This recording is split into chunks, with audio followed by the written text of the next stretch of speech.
Thank you for coming to the class tonight on how to secure your passwords.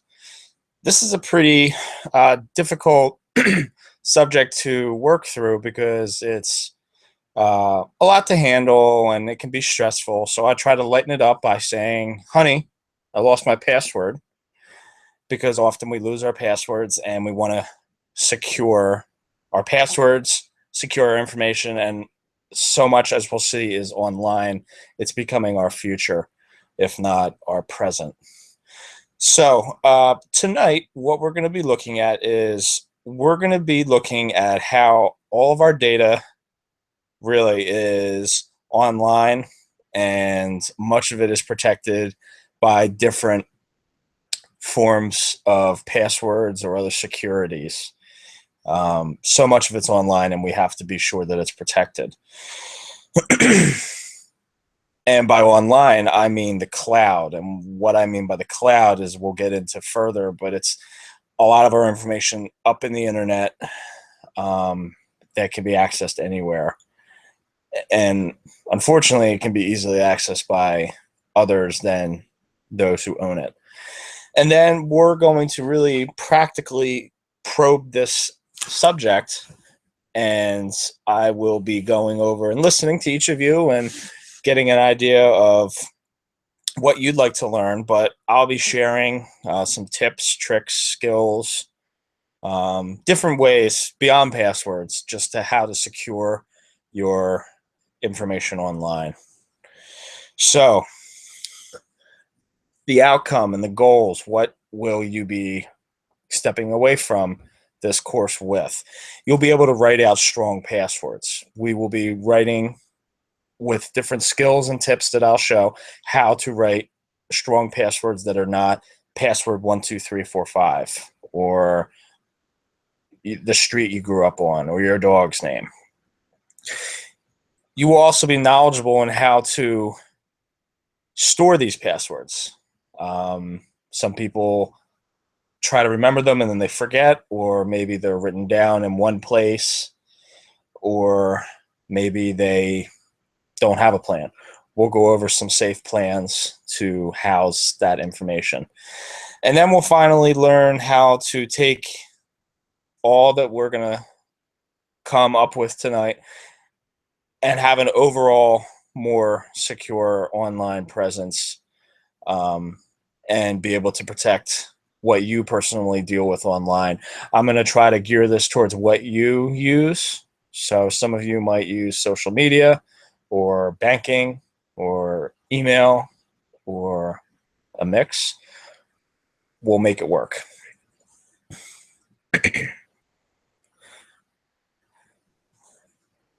So specifically, you will be writing out strong passwords for a few of your accounts tonight. We're not just going to sit back and listen to what I have to say or just be passive. You're going to be taking what you're learning and actually specifically writing out passwords for you. So I really want you to be able to leave tonight with both learning new things, but also actually applying those to your online presence tonight, or as we'll see, you'll make a plan that you can soon after tonight apply this, because I think it's important that you do that.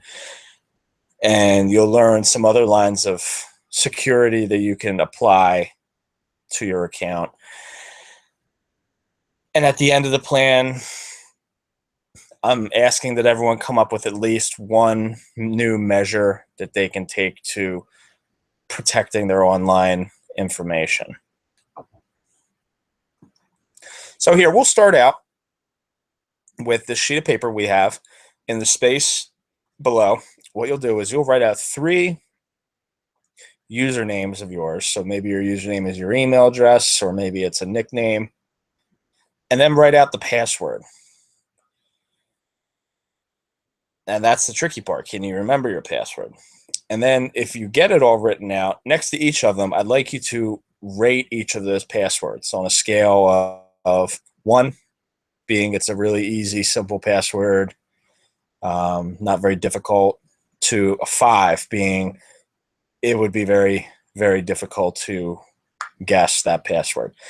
And then write a little note maybe after it explaining why. Why do you think that that is worthy of that 1 to 5 scale grade? After you do that, take some time and talk with your neighbor and kind of get an idea of what they rated their passwords and why.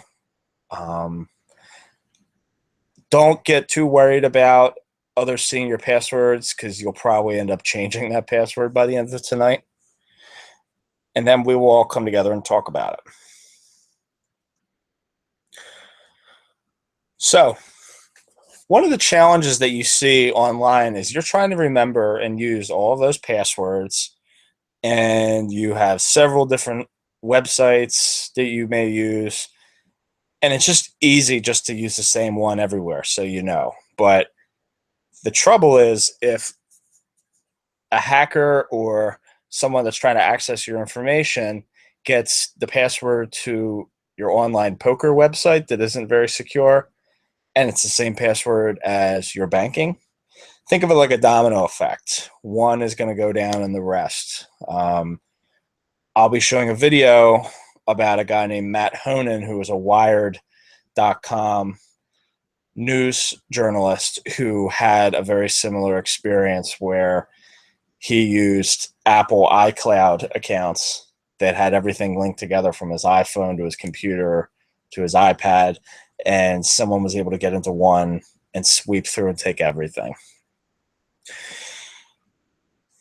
And passwords are not just being guessed anymore. There is really creative and robust software and other programs that do brute forcing, where they basically try to kick the door down by trying a whole slew of possibilities in a blink of an eye. These kinds of programs have built-in dictionaries and other combinations of terms and words and letters and numbers. And then there's also the malware that you hear about, things that kind of get into your computer or your accounts and can pry from it your information. And I know that remembering your passwords is a tedious chore. And it's going to be very difficult to move on from that. And I will admit that this is a lot of upfront work, but I think once you get to this place of being secure with your passwords, it's going to be a lot. It's going to give you a lot more secure feeling than just hoping that no one gets into your accounts. So here's the solutions. The best overall security solution I suggest is that you have several layers of security on your accounts. This means that if one of them is compromised, then the hacker has to go through another hoop to get to your account. What this means is, for example, do any of you have cell phones? Okay, a few of you there. What you can do is to log into Facebook, you can have it ask for your password. And then if it doesn't recognize your device, it can send a code to your cell phone. So right there, if the hacker knows your password, they would also have to have your phone. There are also devices that take a fingerprint, or they take another type of code off of a phone, or they even allow you to print off codes, or they can ask for security questions. If you have several of those lined up, if your password isn't very strong or if it gets compromised, then it won't be as easy for this person to get into your account. You generally want to avoid patterns and basic approaches, so you don't want to use an easy password, but you can use passwords that often include characters such as punctuation or symbols and make them longer. Some websites vary on the requirements or what they allow you to do. Here we're going to watch a YouTube clip on how to write out passwords based on phrases. This will be about 5 minutes. Okay. The next thing to go on to is security questions. You can give irrelevant answers to your security questions, and that's perfectly fine. If you have a security question listed of what is your mother's maiden name, and I'm trying to get into your account, I could go online to a yearbook website and just look that up easily, or look up what street you grew up on. If you give an irrelevant answer to one of these questions, it's going to be very difficult to get that broken down. Next, what we're going to do is we're going to look at another clip on YouTube that talks about LastPass. I'd like you to write down 2 things from this LastPass video clip that you had not thought about before when it came to password security. And then once you're done with that, talk with the person next to you who you originally talked with, and then we'll come back together as a group. Okay, so we've watched the YouTube clip on LastPass. Full disclosure, I use LastPass. I've used it for 3 years. I have found great success with it, and it is free, and there are premium versions of it that are reasonably priced. At the end of this class, there will be a link to the library website that has more literature on LastPass and password security in general. So now what we'll do as we start to wrap up is we're going to each create a starter plan to become more secure online. What you're going to do is we'll start out by first, you'll list 3 websites that you know right now need new passwords. Go ahead and list those websites, list the current password you have, and then from what you saw in the YouTube clips and what you see from this additional handout that I'm passing out right now, write out some new passwords.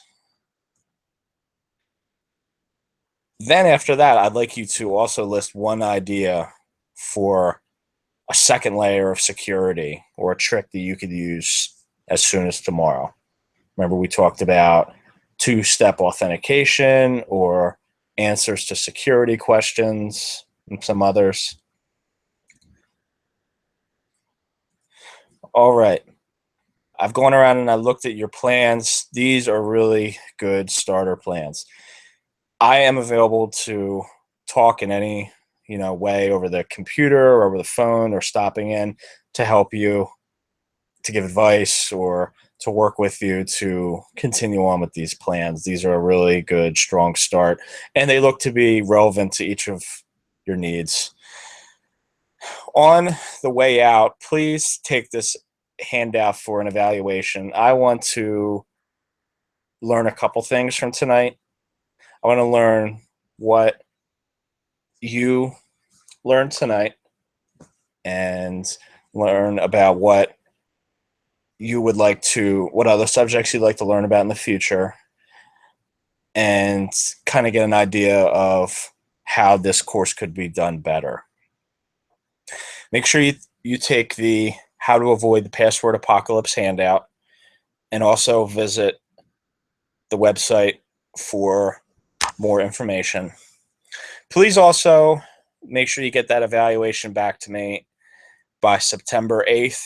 And on there, if you could also list the 3 new measures that you have put in place since then for securing your online presence, I'd love to see what you come up with. Thank you so much for coming tonight.